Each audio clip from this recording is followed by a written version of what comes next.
Assalamualaikum warahmatullahi wabarakatuh. Halo, perkenalkan saya Nastiti, seorang praktisi di bidang seni videografi. Kali ini saya akan membahas tentang relasi ruang lingkup seni dan syariat Islam dari sisi seni videografi. Seperti yang kita ketahui bahwa seni merupakan kebebasan berekspresi, meleburkan energi dan emosi dari pencipta karya seni, hingga lahirlah sebuah karya seni dengan sensasi dan layak untuk dinikmati. Sedangkan syariat merupakan aturan-aturan yang dibentuk oleh agama yang berisikan tentang larangan-larangan juga anjur-anjuran dalam menjalani kehidupan sebagai seorang muslim. Maka dari itu, sebagai seorang muslim yang menyelami dunia videografi, maka ada beberapa hal patokan atau pakem yang harus diperhatikan ketika berkarya seni, mulai dari proses hingga bentuk karya seni yang dihasilkan. Seni videografi merupakan seni modern berupa visual gambar bergerak, entah itu memiliki audio atau tidak. Seni ini melibatkan teknologi dalam mewujudkannya, mulai dari kamera hingga proses komputerisasi sehingga menghasilkan karya yang menarik. Bentuknya pun bermacam-macam, mulai dari film, iklan video, video konten, animasi, dan lain macam sebagainya. Lalu bagaimana sih koridor syariat Islam mempengaruhi proses penciptaan seni videografi? Maka hal yang perlu diperhatikan yang pertama adalah bidikan visual yang ditayangkan, kedua audio yang dirancang, yang ketiga lisensi yang digunakan untuk software atau material lain yang terlibat pada proses pembuatan video. Pertama, visual. Jika ini diproduksi secara live action, maka kita harus pastikan bahwa video tersebut tidak menampilkan aurat. Misalnya pada branding iklan produk lingerie ini, di mana kita tahu bahwa produk lingerie ini jika dikenakan wanita maka terlihatlah auratnya. Namun pada iklan ini, sang kreator tidak menggunakan sosok wanita sedikit pun dalam proses pembuatannya. Dan jika itu animasi, maka perlu kita perhatikan tentang adanya larangan hukum menggambar makhluk bernyawa. Hukum menggambar makhluk bernyawa ini juga terjadi banyak pendapat di kalangan para ulama. Ada yang membolehkan dengan syarat, namun ada pula yang cenderung mutlak untuk menghindarinya. Bagi para kreator yang cenderung menghindari menggambar makhluk bernyawa, biasanya mereka menghadirkan karakter animasi dalam wujud faceless atau bahkan headless. Konten-konten seperti ini sudah banyak kita jumpai di YouTube ataupun sosial media lainnya.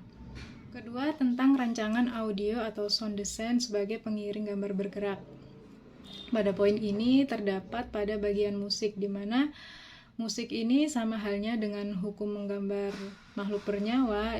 Di musik ini juga memiliki pendapat di kalangan para ulama, ada yang membolehkan, ada juga yang cenderung untuk menghindarinya. Bagi kreator yang menghindari penggunaan musik sebagai pengiring gambar, biasanya mereka mengerahkan kreativitas dengan menggantinya dengan mengkomposisi sound effect agar rancangan audio tampak lebih menarik walaupun tanpa musik.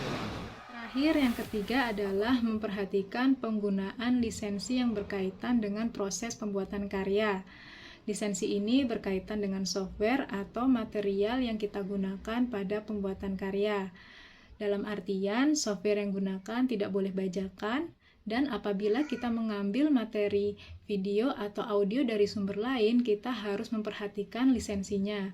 Apakah lisensi tersebut free personal use, Creative Commons, atau free commercial use, dan lain macam sebagainya. Hal ini bertujuan untuk meraih keberkahan dan menjaga hak dan karya cipta orang lain. Bagaimana tidak? Kita aja tidak setuju kalau karya kita dibajak. Maka dari itu kita harus melakukan hal yang serupa. Solusi bagi para kreator yang belum sanggup untuk membayar software berbayar, biasanya kita menggunakan software open source. Tantangannya adalah kita perlu mempelajarinya kembali, beradaptasi, dan harus pandai mengakali karena biasanya software open source ini fiturnya sangat terbatas.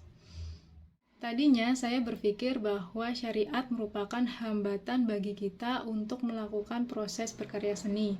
Bagaimana tidak, berkarya seni merupakan proses kebebasan berekspresi, namun kita harus dihadapkan dengan larangan ini dan itu. Namun kini saya tidak memandangnya sebagai hambatan, melainkan tantangan untuk mendorong dan mengkerahkan segala kreativitas yang kita punya untuk menciptakan karya seni tanpa menebas syariat, di mana prinsip seperti ini akan menciptakan orisinalitas karya yang memiliki ciri khasnya tersendiri, daya tarik tersendiri, dan bisa dinikmati oleh berbagai kalangan.